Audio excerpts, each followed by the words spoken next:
Gusti tetapkeun abdi Gusti fi hadhihi dunya di dunya teh hayang dibere hasanah wa fil akhirati ruang hasanah kene innahu duna ilaik abdi sadaya tobat ka Gusti mun cek ngomong simpul orang nama di dunia hayang bagus di akhirat hayang bagus di dunia hayang jembar di akhirat hayang jembar Gusti bere kami kabehan di dunia hasanah di akhirat hasanah sarua jeung doakan jeung nabi urang Rabbana atina fid dunya hasanah wa fil akhirati hasanah wa qina azab ulah sok loba-loba ngadoa eta bae ji ieu mah ngadoa ngariung ka hizib-hizib asor di bawah hizib ripai di bawah ambo budak hizib sazili di bawah wabeh di bawah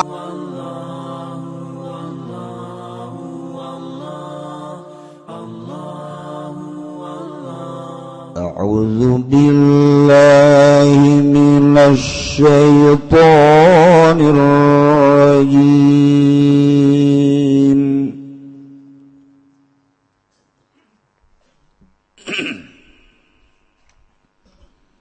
Bismillahirrahmanirrahim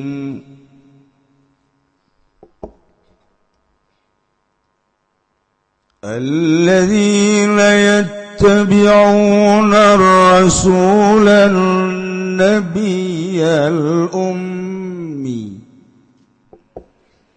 الذي يجدونه مكتوبا عندهم في التوراة والإنجيل يأمرهم بالمعروف وينهاهم عن المنكر ويحل لهم الطيبات ويحرم عليهم الخبائث ويضع عنهم إصرهم والأغلال التي كانت عليهم فالذين آمنوا به وعزروه ونصروه واتبعوا النور الذي أنزل معه أولئك هم المفلحون Allahu a'lam bimaradihi alladzina jatane wong akeh tabi'una kang padangan uti alladzina kabe ingkang jeung rasul kang dadi nabi tur kang bangsa ummi Muhammadan nyatane kang jeung Nabi Muhammad sallallahu alaihi wasallam alladzi yajidunahu kang namu ya alladzina kabehu ing rasul atau ing nabi rasulan nabi maktuban ingkang den tulis indahum ing dalam sanding alladzina fit taurat ing dalam kitab Taurat wal Injil lan Injil bismihi kalawan aran nabi wa sifatihi lan sifaten nabi ya'muru marentayan nabi hum ing alladzina bil ma'ruf kalawan kabecikan wa yanhahum lan nyegahyan nabi hum ing alladzina 'anil munkari saking kang munkar wa yuhillu lan ngahalalkeun ya nabi lahum kadua alladzina at-thayyibati sakeh kang becik mimma hurima saking barang kang den haramkeun ya mati syar'ihim ing dalam syara'ne alladzina wa yuharrimu lan ngaharamkeun ya nabi alaihim ing atase alladzina al-khaba'itha ing pirang-pirang kang jemer minal maitati wa nahwiha saking babatang lan umpamane mayit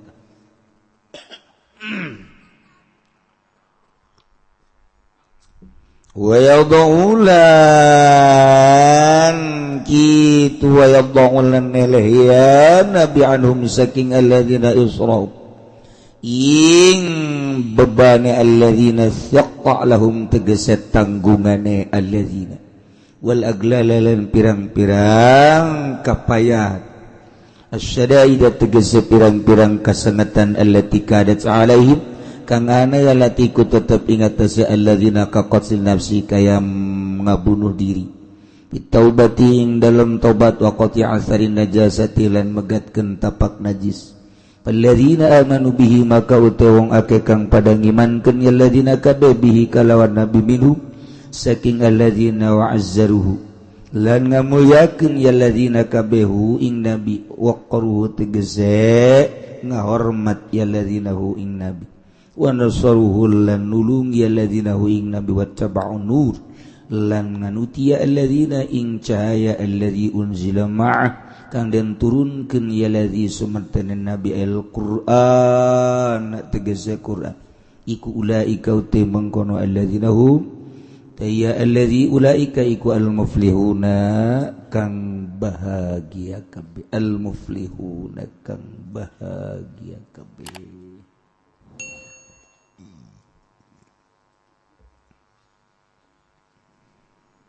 Ayat ieu rek nyaritakeun tentang konfirmasi doa Kangjeng Nabi Musa alaihis ko Kangjeng Nabi Musa ngaduakeun tentang kaumna aijleg teh ka Kangjeng Nabi lalakona masana nu sakitu jauhna ti zaman Kangjeng Nabi Musa datang ka zaman Kangjeng Nabi urang ahli vulkanologi nyatet siksa gaul ti zaman Kangjeng Nabi Musa tepikeun ka ayeuna 4000 tahun. Menurut penelitian kedua adalah 3000 tahun. Menurut penelitian ketilu 2500 tahun. Ditilik tina tanda-tanda kayu peti Kangjeng Nabi Musa, ditilik tina batu, diteliti tina paduan ukiran. Kos kitulah batur di bidang ahlina meneliti numantak diurang kateliti wali sanga pada tahun sabaraha ayana Cirebon tahun sabaraha ayana kanyahoan ketika orang Yahudi jeung Nasrani tidak adakan wali songo. Kapan itu? Itu hanya cerita fiktif. Aslinya tidak ada. Numandak kunyana dek dimombardir makom-makom teh melalui Wahabi. Bid'ah haram. Jangan suka ziarah, bid'ah haram. Eta teh instruksi Yahudi jeung Nasrani. Hilangkan, jangan supaya itu makom itu ada, hancurkan, bid'ah. Urang ke bakal kalengitan obor. Urang mah teu nyaho jejeroanana, tapi setelah dipertahankan ku NU, alhamdulillah. Begitu manehanana tahun ieu pisan. Ngabohongkeun ka para wali-wali sangat, tidak ada. Periksa. Ayo, periksa ke Cirebon, periksa ke Demak, periksa ke Ampel, teliti batu-batuna, teliti ukiranana, teliti keramik Cirebon. Ayo, si anu sakola, si anu nyaho, si anu ngabohong. Goblok sia. Ayo, kami tepan sakola di Amerika nuturkeun sia, taliti ku sia. Mata karita Cirebon dek dieuweukeun ge kabeh maksudna mah dek dieuweukeun sebab ayana wali-wali Allah urang zararah urang mengingat urang nuturkeun ieu bakal kuat bae agama matak Muhammadiyah Persib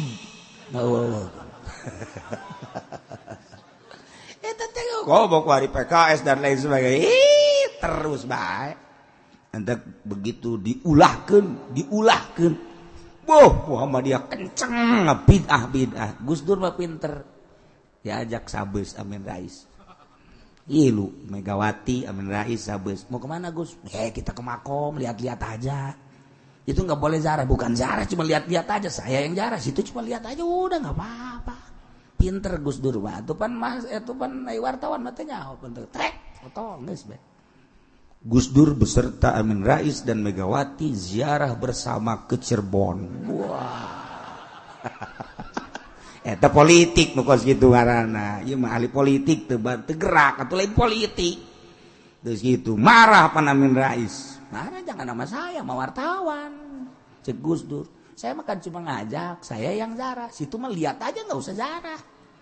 Udah main-main ngopi enggak apa-apa dah. Beres ya nek marah ka satunya anak tiga nyana bae hok lah eta ngaranna eleh politik nu geus gitu beres kan tuh teliti kanyawan Cirebon pada tahun berapa tah di keramikna kanyawan di batu nisan bakal kanyawan di kayu jati bakal kanyawan eta tahun sabaraha Masya Allah kari tuh nya nah ieu menurut penelitian Kangjeng Nabi Musa di zaman Kangjeng Nabi Musa datang ka ayeuna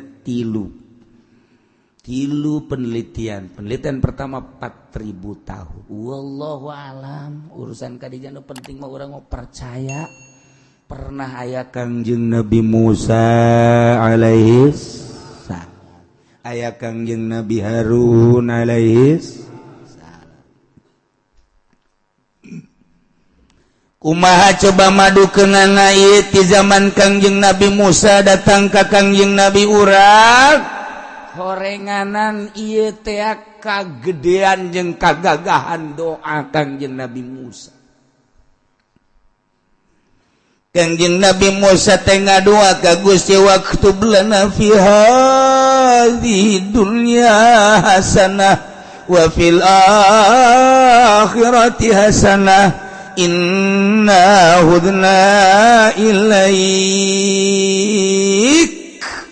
tah doa Kangjeng Nabi Musa Gusti tetepkeun abdi Gusti fi hadhihi dunya di dunya teh hayang dibere hasanah wa fil akhirati buang hasanah kene inna hudna ilaik abdi sadaya tobat ka Gusti mencek ngomong simpul orang nama di dunia hayang bagus di akhirat hayang bagus di dunia hayang jembar di akhirat hayang jembar Gusti bere kami kabehan di dunia hasanah di akhirat hasanah sarua jeung doa Kangjeng Nabi urang Rabbana atina fid dunya hasanah wa fil akhirati hasanah wa qina adzab ulah sok loba-loba ngadoa eta bae ieu mah ngadoa ngariung ka hizib-hizib Nasor dibawa hizib Ripai dibawa ambo budak hizib Sazili dibawa kabeh dibawa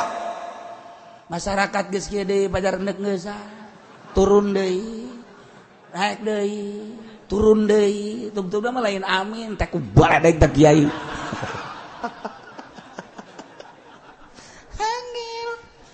ngariung masa jeung abah bae ngeudaheun jasa moal kebal jeung abah mah geus tereh balik ila hadratul al-fatihah ashabisun fatihah tilok dibaca kabeh sabdul qadir fatihah ahli kubur khususan fatihah beres 10 tilu alak ti hiji nasti beres amin amin amin rabbana atina fid dunya hasanah fil akhirati hasanah alhamdulillah lah kumaha deuk balik bae nya geus beres jadi nunuturkeun ngeunaheun jasa hampa kaburu ka dieu ka ditu hidup ngariung teh kaburu saya teh nu mimpina kidim yati milu aing kunaon kaburu nya masa kedeung coba lu ngariung saya nu mimpina kiai anu mal emang kepentingan aing ya tuh ngariung bae lah mati lo kaburu tak ulah ada tangga kos gitu hese eta kos gitu teh masyaallah leh cek kiai teh teman dasar teh bikin babacaan lain gitu penting nu bodoh mah jeung nu bodoh mah ieu mah hadiah datang ka embah-embah di bawah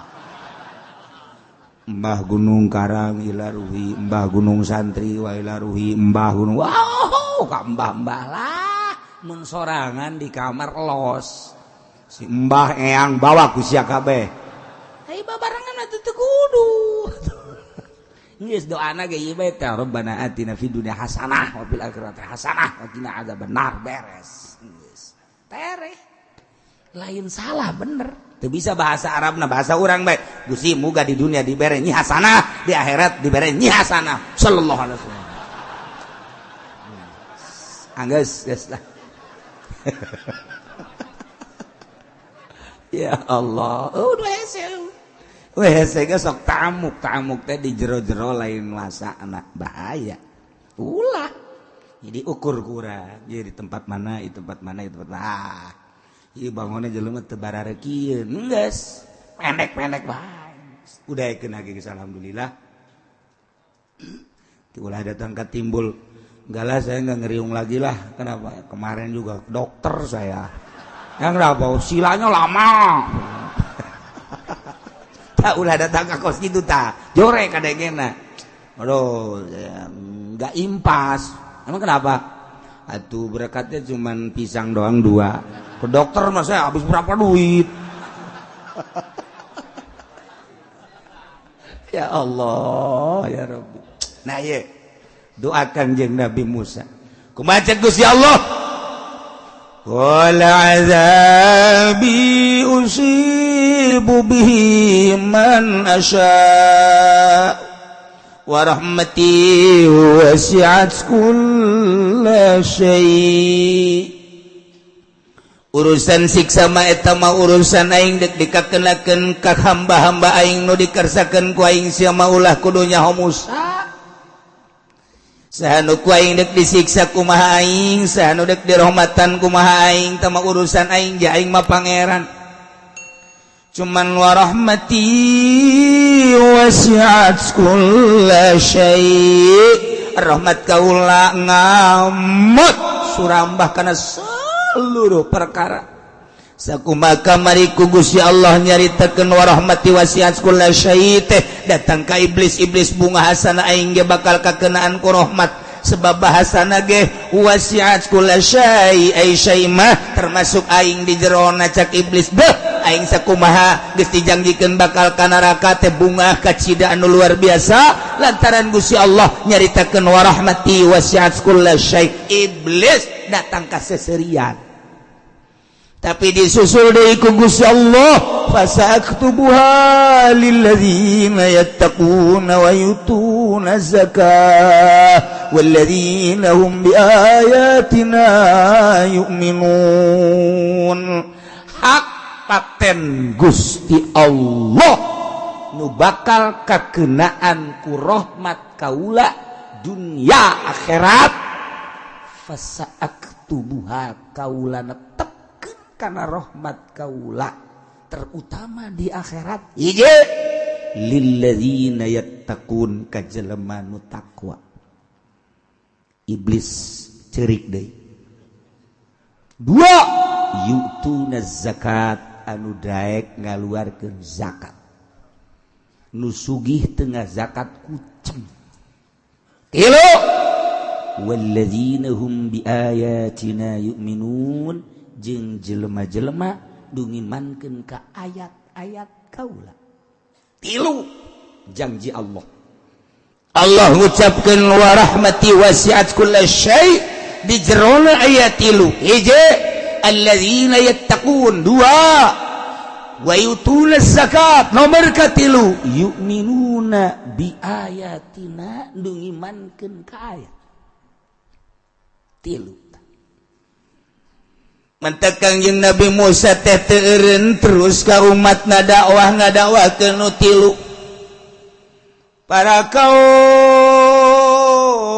Bani Israil kaum Yahudi kade ulah ninggalkeun anu 3 hiji nu bakal kabere rahmat Allah surga tel lilladzina yattaqun kade cek kanjeng Nabi Musa sing takwa ka Allah tuturkeun aturan-aturan Allah sing sieun ka Allah cak Allah haram-haram cak Allah wajib-wajib cak Allah makruh-makruh cak Allah mubah-mubah kade cak kanjeng Nabi Musa ulah kaluar ti aturan Allah lamun maneh nartepan kana aturan Allah bakal kakenaan warahmati wasi'at kullasyai.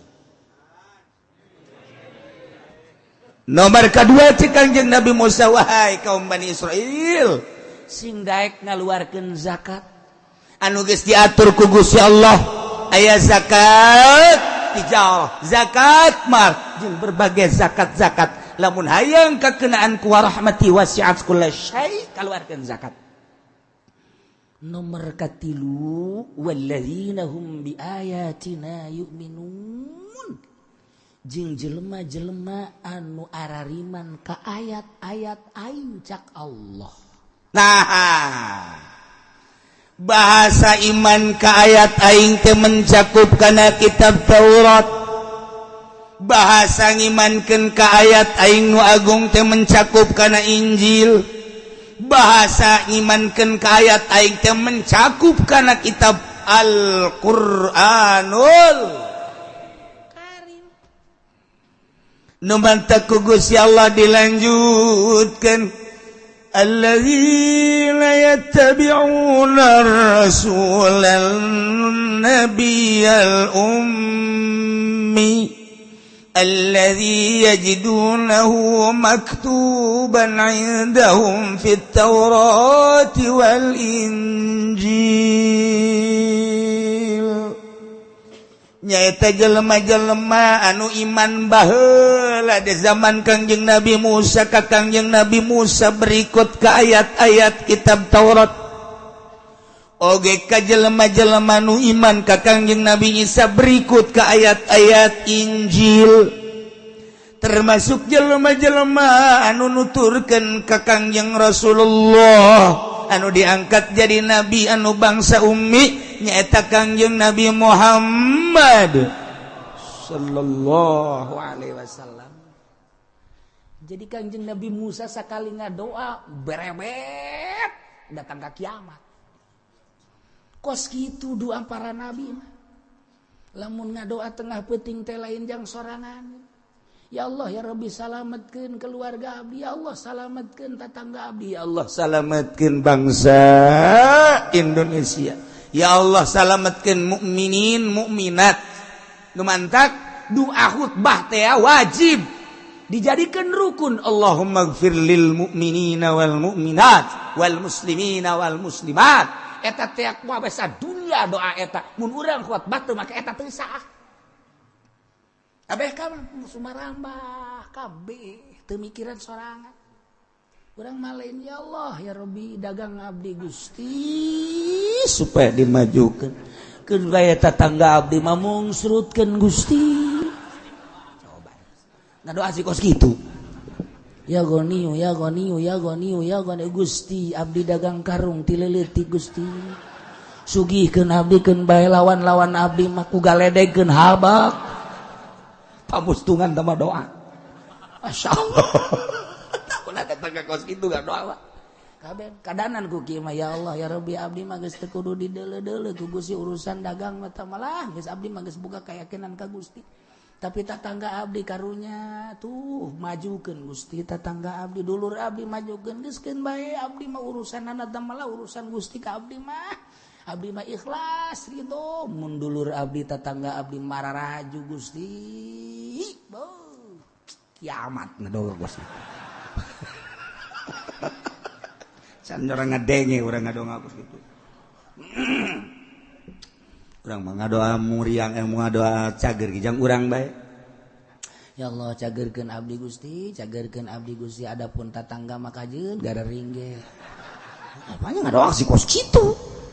Kangjeng Nabi Musa mah ngadoa seluruh nabi sakali gadoa berebet terus datang ka di zaman Kangjeng Nabi Musa, di zaman datang ke zaman Kangjeng Nabi Isa, datang ke zaman Kangjeng Nabi Muhammad sallallahu alaihi wasallam. Tuh jadi horenganan rahmat warahmati wasi'at kullasyai cak Gusti Allah tah ieu tah ngelopkeun eta horenganan nu iman ka ayat. Mantap.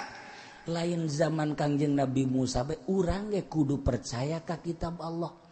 Kitab Al-Qur'an kitab samawi, Injil kitab samawi, Taurat kitab samawi, Zabur kitab samawi, tetep aja akur. di jero Zabur Taurat Injil eta teh nauhidkeun ka Allah Al-Qur'an atuh sarua di jero kitab Taurat Zabur Injil Zabur Taurat Injil teh di jero na teh ieu teh dakwah atuh sarua bae dina Al-Qur'an pada kitab samawi mangerankeun ka Allah sarua lantas kemudian kuari dina Injil Tritunggal berarti ieu penyalahgunaan ayat. Kemudian dina kitab Taurat kita ka Allah nyana lain ka Allah. Nabi ka Kangjeng Nabi Musa endahan ka Uzair. Ieu adalah penyelewengan ayat sarua deuleu. Doa Kangjeng Nabi Musa alaihi salam. Masya Allah. Tah nu mantak rahmat mantak inna arsalnaka syahida wa mubasysira wa nadhira. Kangjeng Nabi nyaksian ka ditu.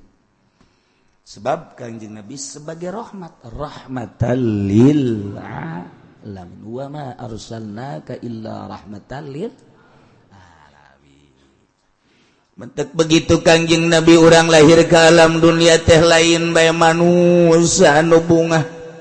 Lauk-lauk di laut teh bararunga sarari sing jalepret kitu keneh manuk bararunga pohara. Kitu keneh hewan-hewan di leuweung di gunung kabeh bararunga tangkal kayu bararunga kabehan ku lahirna Kangjeng Nabi geus puguh manusia mah bumi langit bararunga lantaran Kangjeng Nabi teh rahmatan lil alam. Ieu inna rahmati wasi'at kulla syai. Masya Allah. Kangjeng Nabi asup gede. Iman ka Kangjeng Nabi Musa berikut ayat-ayat dayana Taurat. Iman ka Kangjeng Nabi Isa di zaman Kangjeng Nabi Isa berikut ke ayat-ayat Injil. Iman ka Kangjeng Nabi Muhammad berikut ayat-ayat dayana Al-Qur'an bakal kakenaan ku rahmat Allah Subhanahu wa taala yakni fi dunya hasanah wa fil akhirati hasanah. Mana Kangjeng Nabi teh nu diangkat dari rasul anu bangsa umi allazi yajidunahu anu bakal mararagihan kaum ka Kangjeng Nabi makruban tertulis indahum di aranjeunna yana fit Taurati wal Injil. Dina kitab Taurat jeung kitab Injil teh aya ngaran Kangjeng Nabi Muhammad, aya sifatan-sifatan Kangjeng Nabi Muhammad mantak. Begitu Kangjeng Nabi lahir ke alam dunia kemudian gede diangkatlah jadi rasul. Kangjeng Nabi teh kapanggih jeung malaikat Jibril di Gua Hira. Kangjeng Nabi turun ka Siti Khadijah bari ngageter zamiluni. Siti Khadijah teh surti ieu teh lain sambarangan nu kieu mah biasana kapanggih jeung malaikat. Langsung ke malaiku Siti Khadijah teh dituruban diselimutan. Ya ayyuhal muzammil qum fa'anzir wa rabbaka fakabbir wa thiyabaka fatahhir. Hei Muhammad huda. Udang Kangjeng Nabi ieu lain sambarangan. Ditanya ku Siti Khadijah aya naon tuan? Cak Kangjeng Nabi papanggihan kumaha manggihna? Beuh lain lalaga aya hamba Gusti anu langit katutup. Cek Siti Khadijah nu kieu mah biasana jelema nu diangkat jadi nabi jadi rasul dina kitab Taurat aya. Paham Siti Khadijah? Ieu urang ka mamang teh apaleun tanda-tanda rasul tanda-tanda nabi. Yuk urang ka imam mama bebeja dibuka kitab Taurat aya. Lamun mah datang ke kula panjang umur haju berjuang sabada hijrah kula bakal dihareup. Cek Siti Khadijah ai kitu bakal hijrah ai kitu bakal perang. Masya Allah jadikeun abdi sebagai bagian daripada muhajirin cek Siti Khadijah jeung bagian peperangan abdi hayang geus dijatakeun dina kitab Taurat tanda-tanda Kangjeng Nabi teh ti mimiti rambutna pangambungna cepilna damisna angkeutna sia mah nyaho teh bahasa naon eta manyaho sia mah hese geus satu bahasa urang bae buukna ceulina irungna bibirna asana jore asa teu sopan teh pan sia mah di sopanan teu ngarti naon angkeut naon damis naon pangambung puyang cenah mah ka kiai sakalina disogolkeun asana urang teu ngeunaheun ka Kangjeng Nabi pan aya kieu bahasa teh ai kasepuh mah kulem oh pun rama teh nuju kulem kan ngeunaheun sopan ngaranna ari si Udin anak keur molor asta ai ka anak ulah kulem oh putra teh nuju kulem sopan amat lain di Sunda mah ai anak keur naon tuh keur dahar ai rama pun rama nuju tua kan sopan Masya Allah ajengan anu pupus ajengan pupus ai jawara teh anu main koprok modar ai nu tukang leuleumpangan teh paeh urang mah lain woi baru kiai anu paeh dak teh asana senep kana hate teh ku bahasa bae ge beda bahasa ge masyaallah nu mantak urang teh aya muringkak bulu lamun aya awewe bahasana ngeunaheun ka urang coba ge urang dikareupan ku pemajikan aa haju langsung bae duit neng tah duit deng aa bade ka mana aduh asana aing asa njot-njotan ngeunaheun kan diaakeun kitu eta mobil kanggo neng bagus masyaallah kakarak ge aya 3 aa geus bebeakan kabeh. Masyaallah, coba. Emang aing sia di ka mana gitu? Ka salaki ngomong. Ieu bangunan deuk make calana deui sia di ka mana gitu. Puyang. Tatadina urang endek ke jadi henteu. Teu bahasa teh. Aa. Ngeunaheun kana hate. Mantak jelema ka Karawang haju bebeakan ge aa-na doang nu teu kuat. Ka dieu heula sakeun deung Aa Fudoli.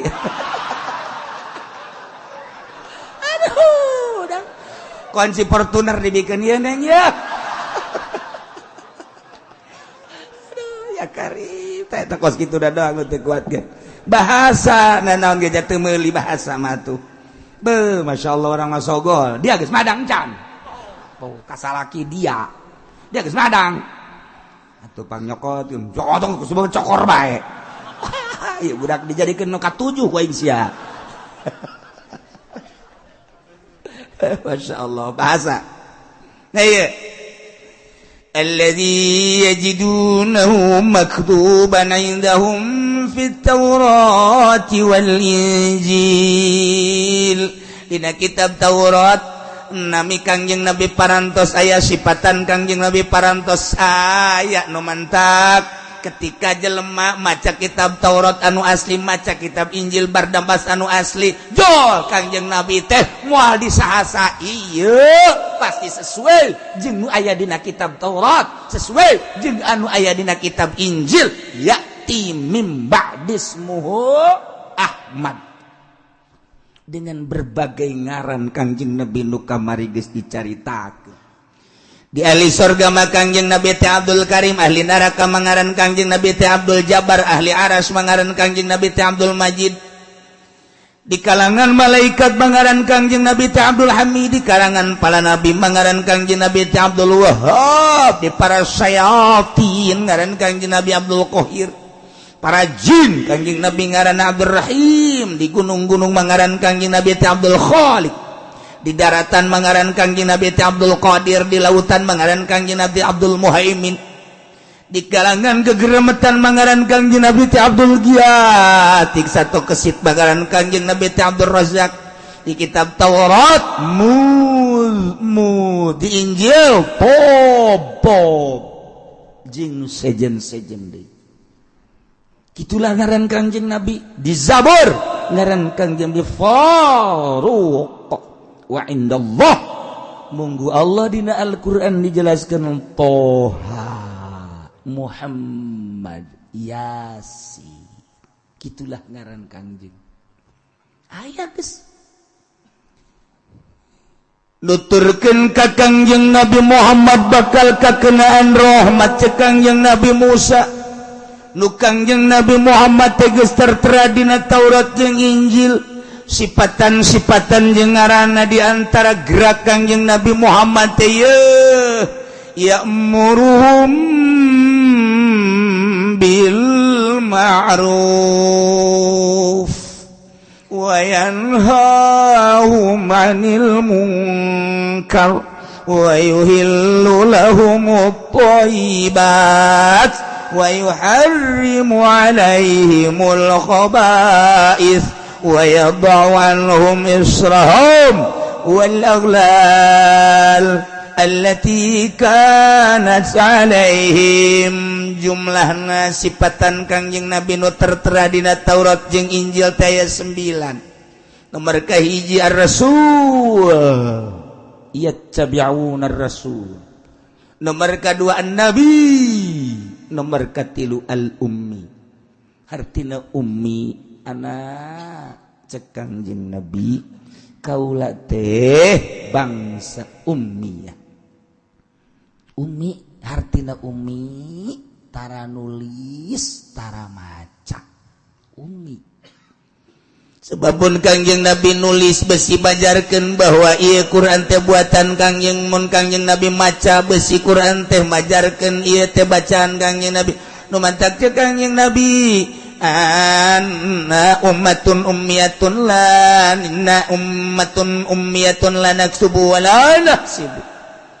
Sanyana kaula teh bangsa, sanyana kaula teh umat bangsa ummi anu la naksubu wa la nahsibu, tara nulis tara ngitung tara maca ummi. 3.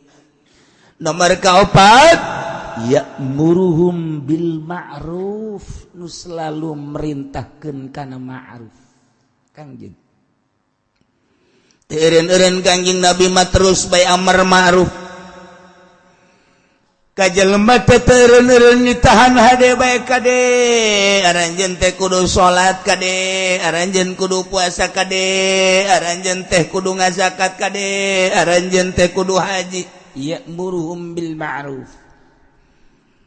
Nomor kalimana wa yanhahum 'anil munkar. Kangjeng Nabi teh selalu ngalarang tina kamunkaran-kamunkaran. Kade ulah mabok, kade ulah maling, kade ulah zina, kade ulah ngabohong, ulah hasud, dan selanjutnya. Iyalah tugas Kangjeng Nabi, amar ma'ruf nahi ya'muruhum bil ma'ruf wa yanhahum 'anil munkar. 6. Wa yuhillu lahumut thayyibat. Kangjeng Nabi teh anu ngahalalkeun kana barang-barang anu bagus menurut perwatakan. Jadi berarti ditilik tina perwatakan urang Arab, lantaran Kangjeng Nabi lahir di Arab, maka urusan halal jeung haram nurutkeun sakumaha perwatakan urang Arab. Kullu mas tatbasahul Arab bahwa halal. Kullu mas tatbasahul Arab. Setiap perkara anu dianggap bagus ku urang Arab. Sebab Kangjeng Nabi lahir di Arab. Secara umumna perwatakan. Lamun anu dianggap bagus cek watak urang Arab. Urang Arab mana kerukut lain. Sebenarnya ka kerukut doang. Urang Arab anu perwatakanana murni angsongkeun ka urang Arab. Lamun cek urang Arab bagus. Mencek urang Arab teu bagus, haram. Matak diangsong-angsongkeun di zaman Kangjeng Nabi ka Kangjeng Nabi. Geus arang geus kabeh ge diangsongkeun ka Kangjeng Nabi lah dieuna nyieun ijma ulama. Makanan-makanan terus diangsong-angsongkeun. Lamun bagus cek urang Arab, berbagai penelitian watak teh. Ieu halal mentak ieu asup kada la darara wala dirara ayat ieu. Ayat wa yuhillu lahumut thayyibat wa yuharrimu 'alaihimul khaba'ith. Pokona ieu timbullah asbah wan nadzair la darara wala dirara. Hasil daripada yuhillu lahumut thayyibat. Thayyibat eta adalah perwatakan nu bagus cek urang Arab. Nah dijieun qaidah setiap perkara nu bagus cek perwatakan Arab maka halal hukumna. Angsongkeun ku ari korma, angsongkeun kacang, angsongkeun cau, angsongkeun jambu, angsongkeun kalapa, kabeh diangsong-angsongkeun mun cara diangsong-angsongkeun mah urang Arab beukieun kabeh. Eta halal. Angsongkeun orai. Hei. Apa ini, ha? Tah, orai haram. Lantaran watak urang Arab embungeun. Jol bae. Aya lindung. Naon lindung? Belut. Belut cak urang Arab, wah, ini mah serupa dengan ular. Ini serupa tapi ieu mah kan hewan cai. Sedangkan setiap nu hirup di cai halal. Tapi cak nyana rupana kos orai. Aing embung perwatakan aing ka orai. Orai mah haram. Tah nu mantak patarik-tarik. Deuleu bahwa ieu teh binatang-binatang cai halal. Deuleu sarupa jeung oraina ngolosot-ngolosotna aing embung haram. Nu mantak dinya patarik-tarik. Cek urang Arab nu ieu halal lantaran binatang cai. Cek nu ieu haram lantaran sarupa jeung orai. Maka dibuatlah ijma ulama. Panjang tak orang nyaritakeun tentang belut ge. Nu matak aya bae kitabna Kitabul Balut fi Bayanil Belut. Siapa pajar bohong bae aing aya. Terus teu ngaji jing. Matak ge ngaji cak ge jing. Jungjang jing cisoka eta. Ieu keur carita pada geus araran geus aing santri mah jeung kieu geus cara sakadar ieu mah. Bahwa ialah sumberna huluna aya la dororo wala diroro cara nyokotna Gus Jararago jeung malalahir Imam Syafi'i nyokot tek Imam Hanafi kieu timbul la dororo wala diroro Imam Suyuti tina ayat sawarehna jeung ayat-ayat nu lain wa yuharrimu alaihimul khaba'is Kangjeng Nabi teu ngaharamkeun kana anu jala lember kayaning bangke jeung sabangsana anu jala lember diharamkeun anu bakal ngabahayakeun ka diri sorangan ngabahayakeun ka batur eta teh haram. Jol bae kuari afyun, jol bae madat, jol bae kuari matu kitu ganja. Langsung kan. Coba ganja. Set ganja. Sok. Sengat.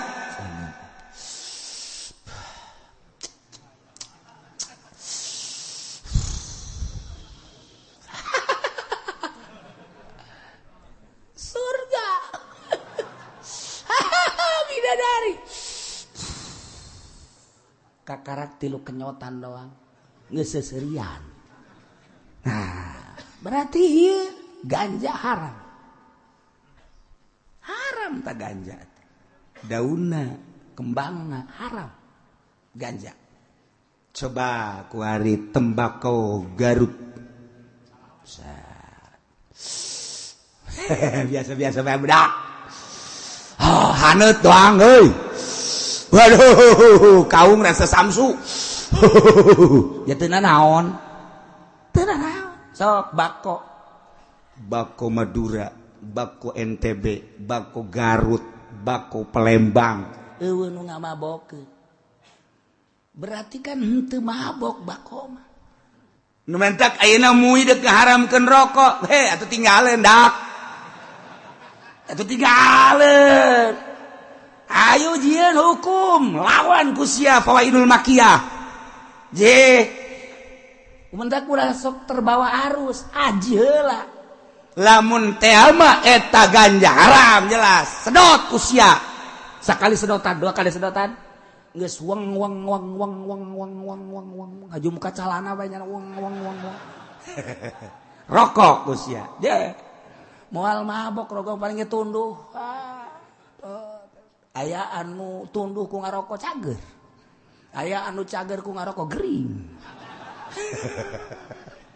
artinya sing ada kiai mah ulah sok aju ngaharam-haramkeun barang nu lain haram sebab naon al hukmu yaduru ma'illatihi wujudan wa adam mata wujidatil ilat wujidal man wa matan tafat intafat ge naon elatna oh elatna teh natni ai elatna seni teh bacin ieu teh elatna bisa tah henteu sok oh udag-udagan mantekan munazarahan ulah sok wani-wani ngaharamkeun cenah ieu aya dina kitab tasawuf lain deui kitab tasawuf jeung fikih dek hukuman haram fikih apa hukuman make ahli tasawuf ayo ai ahli tasawuf mah hiji doang nya nama min husni islamil mar'i nah eta bae tarku malayani tidak sawarena bagus husni islamil mar'i islamna seseorang ninggalkeun perkara anu henteu berfaedah atuh lain rokok baik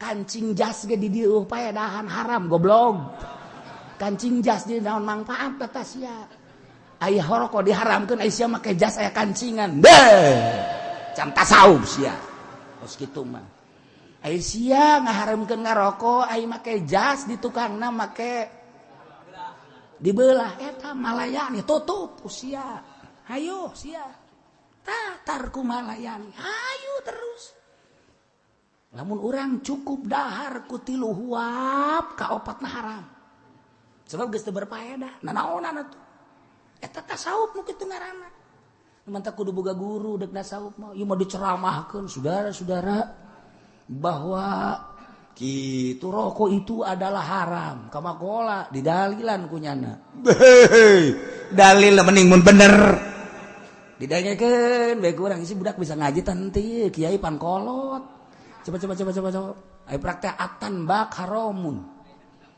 tanbak tembakau lamun al afyun beda al hasas beda mantak tasawur heula tuh naon tanbak naon afyun naon hasas naon hasis atuh kudu hiji-hiji ditasawur ulah waka dihukuman beuh imana di jelema-jelema udang-udangnya gede ngaharamkeun rokok make pikir wah enggeus bakal ditinggalkeun umat kajian hukum ge nu ninggalkeunna lain umat sa Gusti Allah ulah diajian kos kitu mah teu bisa ngaji nang sa nang Allah sebab naon sembarangan ji atuh hukum nu makruh-makruhkeun bae adapun urusan anak kaditu macam-macam teh lain deui aslina haram-haram aslina makruh-makruh urang teu bae deuleu bae di kitab-kitab jaroko mah tambak teh geus dia tasawur ku ulama eta teh teu ngamabokeun ngan sakaran nganatnukeun geus jatuh hukum kana makruh kuari diharamkeun rempag sia kajeun hukum rempag sia kajeun hukum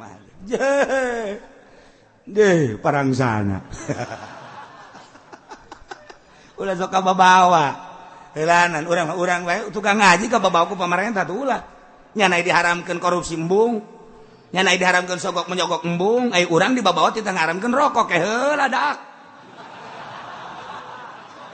da dasarna bae cenah kiai mah beuki atuh aing mah nya beuki nya hukum je atuh naon deui atuh abe dibere aing rokok ku gudang garam habek sakalian ye tuh sia mah hayang dibere bae meureun lain kitu ulah sambarangan ngahukuman ulah sambarangan tetep bae pertahankeun urang teu bisa nasaur jeung nyeun hukum mantak naon neuleuan di Fawaidul Makkiyah aya di kitab-kitab tasawuf aya asal bisa bae urang di kitab-kitab fikih nu lain aya oh ieu haram so teh min babi tasawuf atuh jang pribadi ieu mah haram di bidang ieu kieu elatna oh lain deui ieu mah teu sumarambah oh ieu mah haram oh ieu mah makruh fikih karak meneran tah jadi teu meunang sambarangan urang lamun teu bisa maning nuturkeun kitabna bae nu bisa patokan urang Fathul Faidul Makkiyah dan lain sebagainya teu kudu nyieun hukum-hukum sorangan tungtungna kuari nu ngaharam-haramkeun rokok ditaringgalkeun santri jeung umat nang saha nang Allah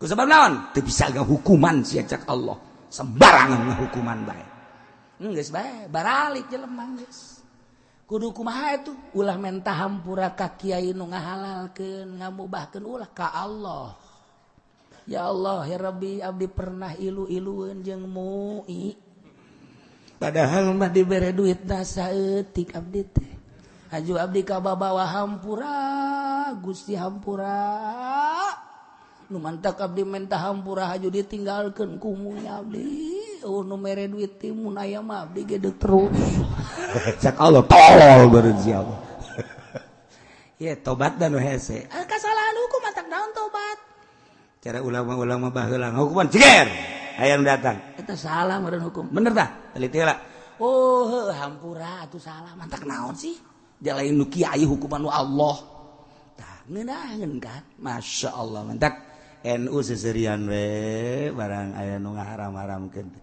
eta kakarek unsur khusus encan unsur muatan politikna naon sih muatan politikna kan aya teu sembarangan kan mui aya di Singapura haram ngarokok polusi tah mah aturan negara di urang deuk make aturan negara moal bisa sebab naon dokter ka batur bisa jasa dokter wah ini paru-paru ya ini larangannya jangan merokok ya udah jangan merokok jarak ke kantor saya tinggal rokok dokter pasien kadinya dok tadi katanya jangan merokok kok dokter merokok nggak apa-apa sedikit mah kalau banyak jangan udah situ juga ngerokok dah mati mah bukan urusan rokok urusan Allah ya iya itu deh jadi dokter sikos itu di Indonesia iya tuh di Indonesia dokter Wiranto almarhum dokter Wiranto kan akrab jasa jeung abah mun ka dieu nya mere obat dok tah ieu obat ini dok ini kalau kebanyakan dikasih tetangga boleh udah nggak apa-apa kalau ini udah kasih kan aja lah saknya babari dokter Wiranto mah jadi urang keur ka ditu ngarokok banyak na kuku da ditanya dok kok ngerokok nggak ada penyakit nggak apa-apa saknya yang ada penyakit nggak boleh ngerokok udah kita sama-sama ngerokok jarum deh nya ngarokokna atuh jengkula di dinya di kantor ngarokok bae nya nama tuh jadi jangan apa kantor kedokteran ge bau rokok. Wah Wirianto geus macem-macem bae. Masya Allah nah cerita hukumna sakadar mah. Buya Cidahu ngarokok penting aya ngaji. Geus jam 2 eureun heula ngarokok. Capek meureun nya. Ngarokok lagi digulung ngarokokna ngarokok. Giliran bae urang ngarokok, ulang ngarokok sia cenah. Nyana ngarokok ai urang teu meunang. Apa aing mah capek sia mah henteu, betul tadi pareuman nyana. Urang mah teu meunang. Urang teu meunang nu ngadengekeun nyana ngarokok. Apu ya eta. Naon sababna atuh aing mah aya elat nu mantang ngarokok aing mah harasim jeung capek ai sia ngadengekeun doang mah nya ngarokok. Adekeun rokona tuh. Henteu teh mah leuwihna kadekeun mah.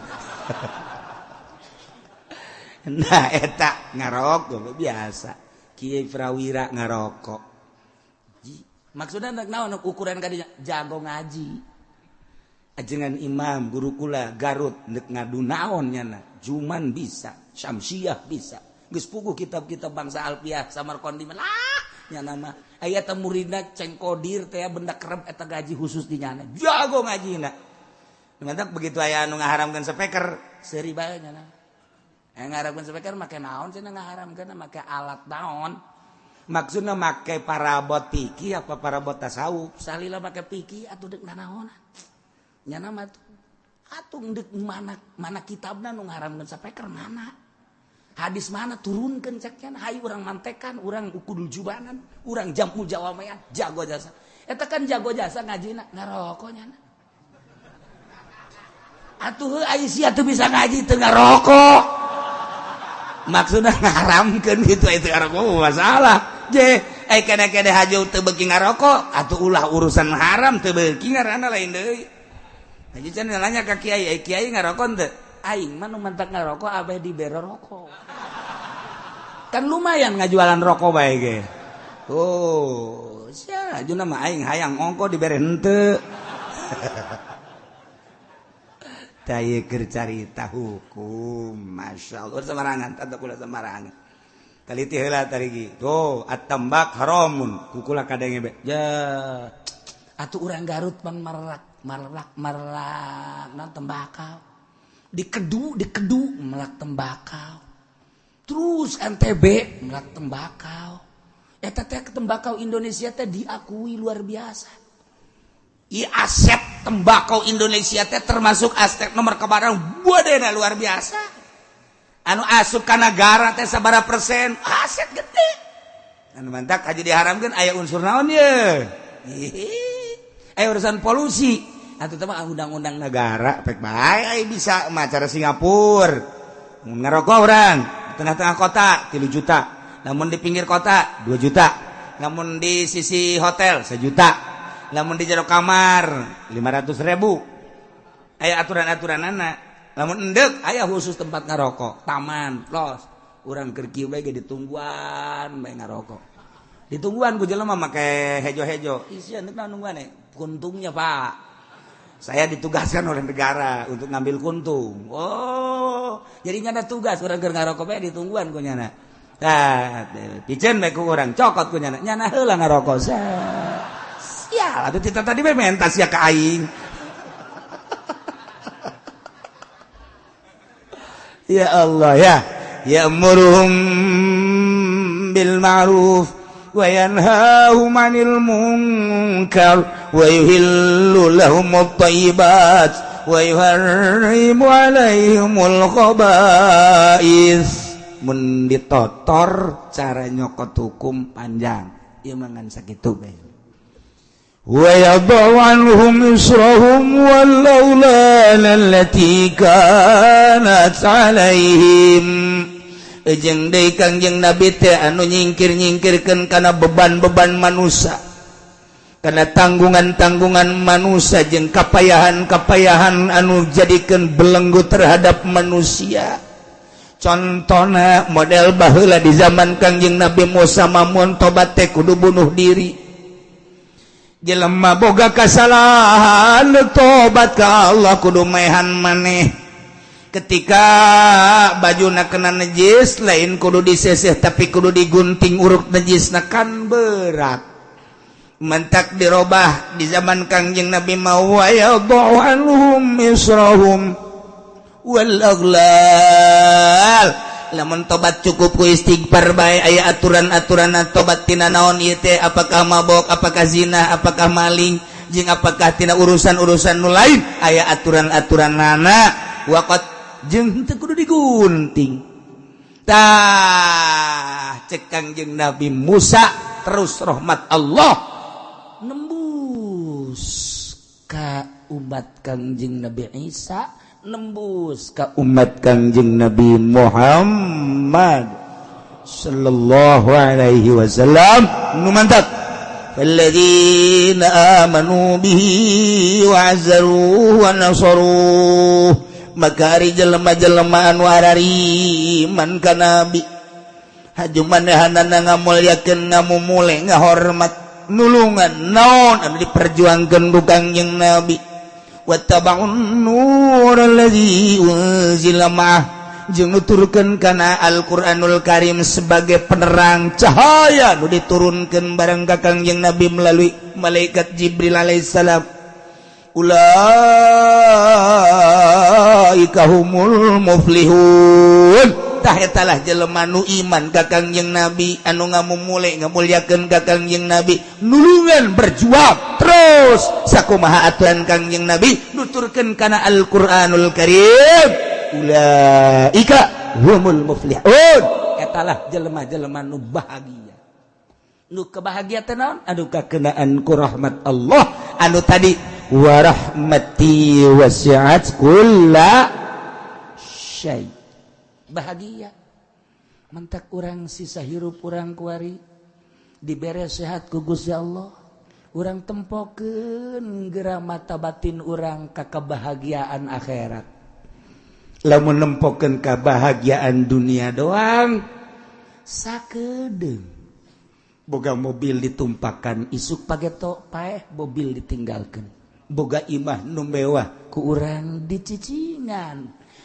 panas jeung hujan teu kapanasan teu kahujanan sabaraha tahu isuk pageto ditinggalkeun boga perusahaan urang boga kauntungan sabaraha miliar atau triliun isuk pageto ditinggalkeun sawah ditinggalkeun pamajikan nu bae nol hiji 2 3 4 ditinggalkeun engke ketika urang menghadap Allah sorangan anu bakal ditanya tentang kendaraan, imah, sawah, perusahaan, keluarga, siap henteu urang. Mentak tempokeun batin urang kaditu ka alam akhirat. Bakal kumaha aing ketika ditanya tentang kendaraan, nanti mana, ka mana digunakeunana. Hayuh sia, kitu keneh imah, kitu keneh sawah, perusahaan. Sakeudeuh dalam dunia ulah kokomoan, kena-kena kerja di DPR, jadi bupati, jadi gubernur, jadi pejabat. Itu keneh jadi pengusaha, orang kokomoan, hotel mana bae dibeli, bikang mana bae, awe mana bae, kumanehana ditumpakan. Hehehe, sakeudeuh deui sia bakar ngalengkah. Cara nu kamari Haji Ahmad teh magrib ngobrol keneh, Isya masih berjamaah keneh, magrib berjamaah keneh. Jam 7 maot. Da kumaha mending lamun urang geus boga bebekalan. Ditanya salat rapi, puasa rapi, zakat rapi, puasa rapi dan lain sebagainya, ketika ditanya kan mantep. Tapi lamun loba sangkutan-sangkutan urang, duh ditanya ku Gusti Allah. Nah, iyalah alladzina amanu bihi wa azzaruhu wa nasaruhu wattaba'un nur alladzi unzila ma'ah ulaika humul muflihun. Jelema nu iman, urang alhamdulillah iman, wa azzaruhu ngamulyakeun urang ka Kangjeng Nabi, alhamdulillah sakieu mah urang. Ciri ngamulyakeunana weh muludan-muludan mawa aqua hiji dibawa deui ku urang sedang sakitu ge. Weh rajaban-rajaban kitu keneh diayu-ayu ge batur mareng geus. Marawa cai marawa naon urang mah cat mawa aqua hiji diteuneun di hareupeun urang, dibuka, didoaan, balik dibawa deui ku urang. Pohara eta jelema pas kitu. Tapi sakitu ge deureus ku hadir lagi geus alhamdulillahirabbil alamin. Aya tanda lah. Nah, iman ngamulyakeun, nulungan. Di antara nulunganana, ieu urang keur ngaji kan nulungan Kangjeng Nabi ngaranna. Ieu urang nulungan Kangjeng Nabi ngaranna, ieu urang ngaji teh keur nulungan ngaluhurkeun agama Allah melalui ngaji. Di Suriah mah ngaluhurkeun agama Allah melalui perang nyawa taruhana. Di Baghdad kamari nulungan agama Allah perang nyawa taruhana. Di Indonesia mah urang kuari nulungan agama Allah melalui pengajian doa. Lamun aya nu muludan, aya kiai, urang datang, eta teh urang keur nulungan agama Allah. Namun urang teh datang, urang teh keur nyepelekeun agama Allah. Lain kitu cenah kiai. Kunaon tuh? Nu mantak teh datang kiai na Ki Golkar. Oh, lain deui itu masalahna teh. Lain deui teh, bener sia atuh mah bener sia. Sebab nganana ge cenah kiai lain deuk ngaluhurkeun agama, ngaluhurkeun kantong. Oh, ai kitu onam. Contohan ku sia cara kiai saha? Eta kemana meureun teh mah? Tah nu di luar teh nyahoeun. Itu pada teh urusan pribadi. Oh lain kiai kos kitu onam tah. Aya alasan-alasan tertentu hai gae. Nah, jadi lain teh cinta ka Kangjeng, tapi kulana lah nyaholah. Oh, lain deui teh urusanana. Ja umat mah ketika diajak ikhlas, bener-bener ngagungkeun agama Allah, jawara ge siap bae. Malah jawara nu ti heula. Lamun aya diajak perang, gas, kiai mah panderi bae. Kula ti heula. Kula mah poe ge masalah geus, cak jawara. Kiai mah ulah ka mana kiai mah kula bae geus, paeh ge masalah geus kula mah. Tanggung kula mah paeh ge. Emang sia berani amat buat jasa hutang kula geus lah. Aduh, sudah teh murni teh jawara. Masya Allah, dan mantak ngagungkeun agama Allah mah kudu pamurni-murni wauhkeun heula ka Allah, wauhkeun heula ka Kangjeng Nabi. Amun geus murni ngeunaheun, geus ulah waka mikiran batur ngagungkeun agama Allah urang bae ti heula. Geulanan cara akidah urang nyahokeun ka Allah zatna, nganyahokeun ka Allah teh asmana, nganyahokeun Allah sifatna. Nyahokeun heula ka Allah carana. Ayo urang ngaji tauhid lati mimiti urang ngaji Tijan, ngaji Sanusi, ngaji Umul Barohin. Kabla dituna urang boga guru engke khusus anu nganyahokeun rasa. Urang teh kapan ieu teh can boga rasa kakarak carita doang. Tauhid urang mah caritana tauhid omong. Allah aya naon dalilna aya dalem lanana. Bener. Nu ngarizkian salah. Mengarizkan orang Allah gimana ayatna? Ayatna teh dina Al-Qur'an wa ma min dabbatin fil ardi illa 'alallahi rizquha. Pinter oge sia. Hebat sia, bener oge. Gas, bagus. Balik ka imah. Sageron dagang, pai. pancena naon nu kumalandang di alam dunia Allah nu ngarizkan pan sia dagang we itu kudu syariat teu bersyariat teh bisa tah ketika nyana maca ayat wa ma min dabatin fil ardi illa Allahi rizquha kemudian nyana dagang eta teh tauhidna masih gicel keneh salah henteu ngan nyana bersyariat satungtung bersyariat eta teh bisa dibeli kiai mun bersyariat keneh bisa dibeli muana bae geus kiai muana bae moal sanajan udang-udangna gede bersyariat keneh bisa dibeli moal kuat kajen gugumah ge saudara sekalian hei jangan sembarangan pemerintah kita itu enggak beres nakal dengan demikian hati-hati kita cari kelurusan kejujuran oh hebat amat di ceramahna Waalaikumsalam Pak Kiai yang kemarin ceramah ya saya tertarik ya Bapak siapa saya utusan Pak Bupati oh ya mana Pak ini ada bingkisan dari Pak Bupati. Berapa tuh? Ada 20 juta. Nah, makasih dah. Salamin sama Bupati ya. Iya. Ceramah dehnya saudara-saudara sekalian. Kita harus hati-hati. Negara kita kan negara demokrasi. Dengan demikian, ini negara bukan negara Islam. Maka kita unjuk terima kasih kepada pemerintah yang telah melaksanakan aturan-aturan di negara. Kita doakan sajalah. Alhamdulillahirrahmanirrahim. Karena isuna, Assalamualaikum, Isa, abi usul santri bupati, bade naon, iya bingkisan seberapa, 30 juta. Turun, salam. Dulur ulah henteu milih teh maningan ka bupati nu aya bae. Dek bener dek henteu maning pilih bae dah. Ulah hese-hese lah. Ya kiai bersyariat mah kos kitu takol habak. Tuh sia mah judulna deuleu ka kenca bae, ulah wakal lah. Biasa bae sih.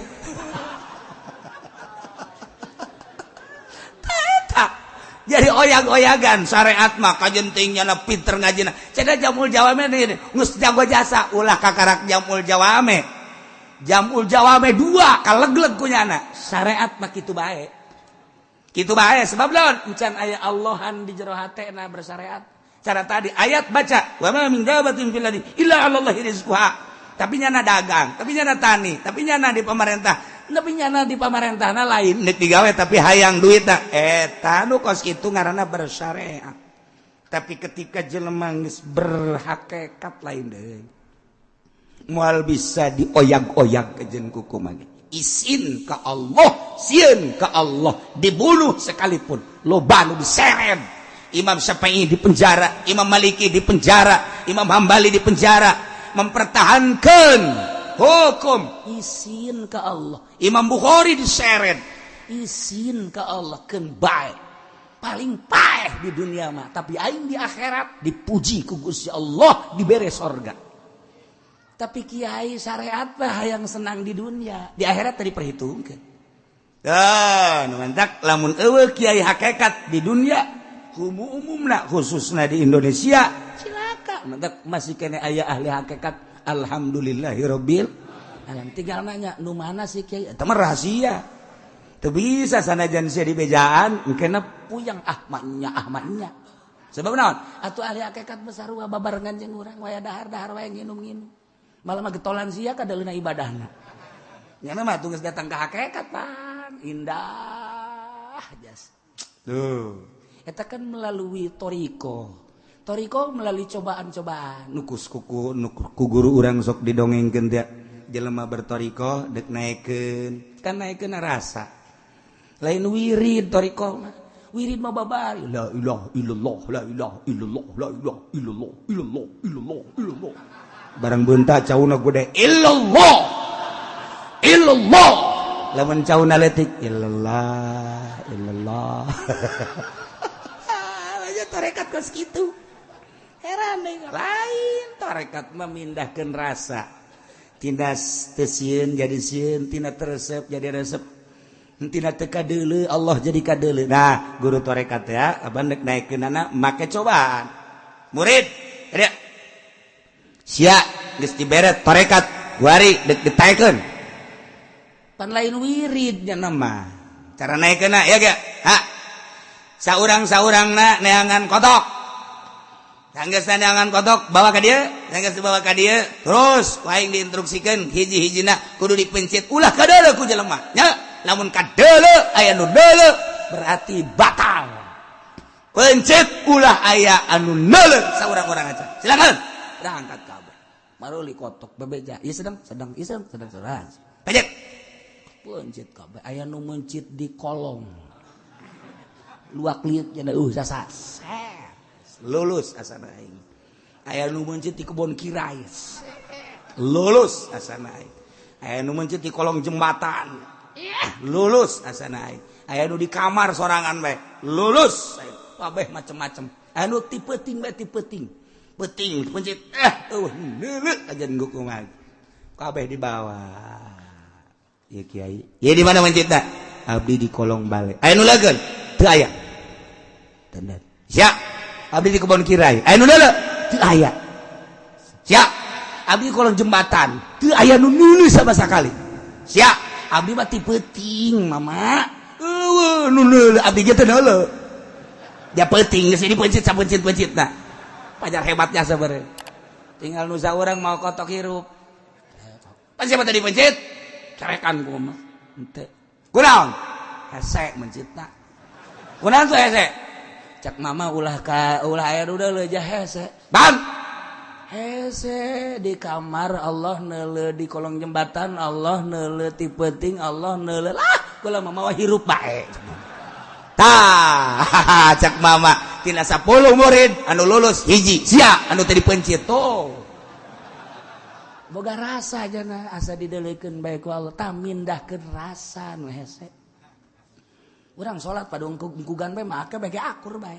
Allahu akbar akur. Bismillahirrahmanirrahim. Subhanallah akur. Tapi perasaan kan beda. Nu ieu nginget-nginget karung bae. Nu ieu hayang ganti mobil. Anu ieu mah hayang bobogohan. Nu ieu hayang nyandung. Masya Allah macam-macam tuh perasaan. Tah eta mindahkeun perasaan. Inna taqwari ka Allah bae hiji. Anu la yakhfa alaihi syai'un fil ardi wala fis sama'. Henteu samar ka Gusti Allah mah. La yakhfa alaihi syai'un fil ardi di bumi, di langit. Apa aya nu teu kadeuleu ku Gusti Allah? Malaya. Apa aya nu teu kanyahoan ku Gusti Allah? Malaya. Apa aya nu teu kadenge ku Gusti Allah? Malaya. Bok pokona mah eueuh da kadeueuh nu teu kanyahoan, eueuh nu teu kadenge. Gerak urang, gerak Allah, deuleu urang, deuleu Allah. Ceuk ulah pajar nang urang tapi nang Allah atuh kanyahoan ku Allah. Denge ulah pajar nang urang nang Allah atuh kanyahoan ku Allah. Nu kadenge Allah nyawa, nu kadeuleu Allah nyawa, nu urang lengkah Allah nyawa. Ja eta teh lengkah urang lengkah Allah. Tah deuk mindahkeun ka dinya hese jasa. Kumaha cenah carana kiai? Babari. Je, piceunan resep dunia. Mulai merengket.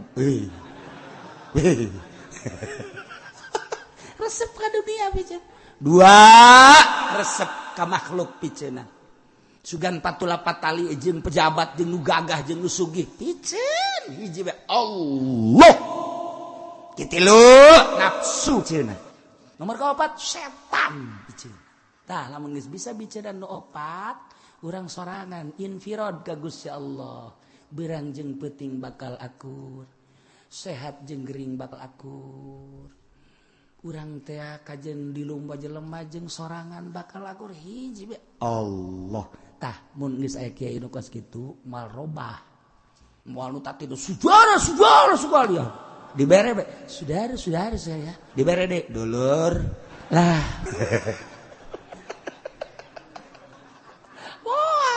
Moal pelaya tetep bae. Urusan dibere. Ngan teu dah.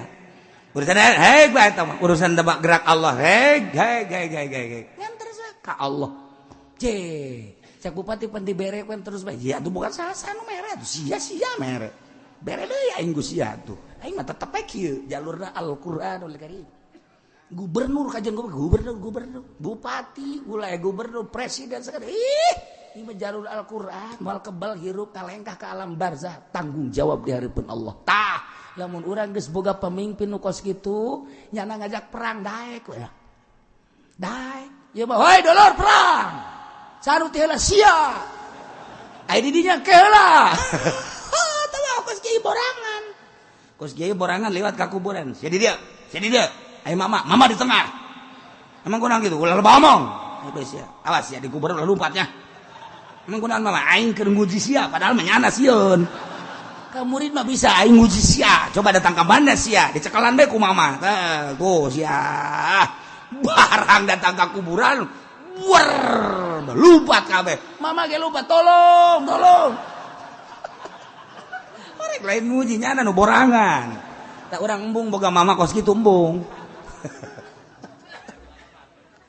Nailah doakan jeung Nabi Musa anu disusul ku rahmat Gusti Allah wa rahmati wasiat kulli syai ternyata horenganan lain sazaman Kangjeng Nabi Musa nuluy ka zaman Kangjeng Nabi Isa nuluy ka zaman Kangjeng Nabi Muhammad sallallahu alaihi wasallam nu mandak terus urang tuturkeun falladzina amanu bihi wa azzaruhu wa nasaruhu wa tabau'n nur alladzi unzila ma'ahu ulaika humul muflihun wallahu a'lam.